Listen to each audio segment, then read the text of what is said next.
Hey guys, I'm making this video to try to answer Target some of the interrupted. questions I've seen about Interruptible cast. how to use the Interruptible sequence as a holy paladin. Interruptible cast. Interruptible So cast. basically, Interruptible cast. this sequence is a DPS sequence in a sense, because the way it's meant Aggro. to be played is basically you Magic have to debuff. be in melee and fight.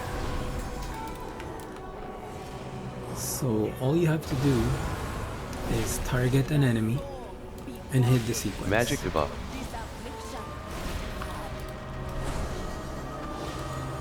And all of the abilities as a holy paladin, whenever you attack the enemy, Aggro. it's gonna heal your party and your allies. So as you can see, Aggro. my party is getting healed Magic debuff. as I attack my enemy. Magic debuff. The only exception I see in the sequence Interruptible cast. about this statement Target is interrupted. the Light of Dawn. Light of Dawn is a frontal cone AoE. So for that matter, you do want to position yourself in a way that, yes, you're hitting the target with your melee abilities, but you also have some allies in front of you so that you can hit them with your Light of Dawn as much as possible. So it's a very fun build to play because you're in melee and you're fighting. You're Interruptible attacking cast. enemies and you're using your sequence. That's really what you need to Interruptible know about cast. the sequence, really. So I know that you guys mentioned some of the questions I've seen in the forum was about mouseover and abilities not using the mouseover quick enough. Well, if you take a look at the sequence, there's really just one ability that has the mouseover, and that's the Eternal Flame.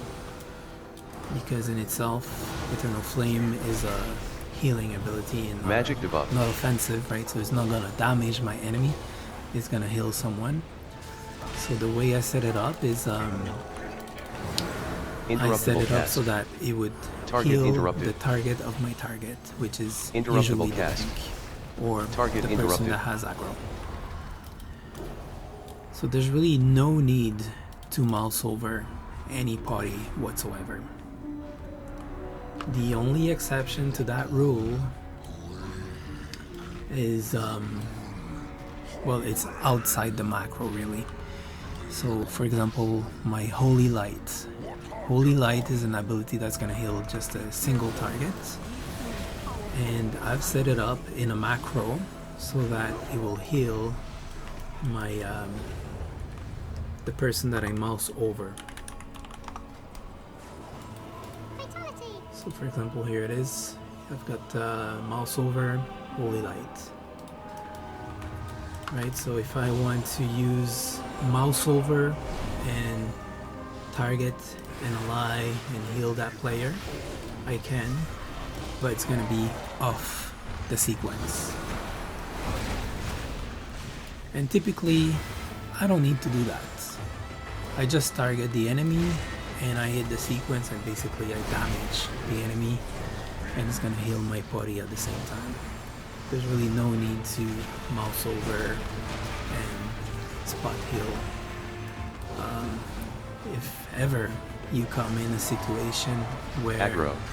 a specific player needs some spot healing, then that's why I do have my Holy Light set up outside of this sequence, and I'm gonna use it specific in that case, right? So for example, here I can target the druid. Let's say I'm going to target the druid, Aggro. mouse over, and hit my ability number 5, which is my Holy Light, and that's going to heal the druid.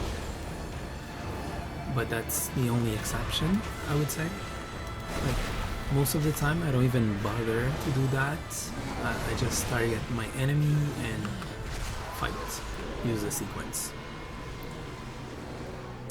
So the way I set up my bars is I've got my ability 1 and 2 is just mobility related stuff, right? So that I can move quickly. And I set up my sequence on button number 3 and 4 because if one of my finger gets tired, I can switch finger. That's really the only reason why. And number 5 is my holy light. If I need to do any spot heals, that's gonna be my ability number 5. Other than that, all of the cooldowns are managed through the sequence, so I don't really need to focus on my cooldowns at all. The only exception is my aura mastery. My aura mastery is outside of the sequence. So if I ever want to use my aura mastery, I have to click on it manually, and that's the only one. Perhaps my blessings are outside the sequence as well, and my personal defense is outside the sequence as well. But all of the abilities that you see on my bar here at the top, all of that is in the sequence. Starting from 3 to 8 is all in sequence. I hope that answers your questions. The questions I've seen was all related to mouseover, and what I'm saying is don't mouse over. Just target the enemy and fight. That's it. And if you want to use this sequence as you play solo out in the open world, you can, because pretty much all of these abilities except Light of Dawn and Eternal Flame are the only 2 exceptions that are not offensive abilities, but everything else is an offensive ability. So you can just target an enemy and deal some damage. Aggro. Simple as that. And as you do that, it's obviously gonna heal you, so you should always be full health or very close to full health in most scenarios. Aggro. Unless you get overwhelmed with a lot of really hard mobs, but otherwise it should do good on its own. Let me know if you have any other questions.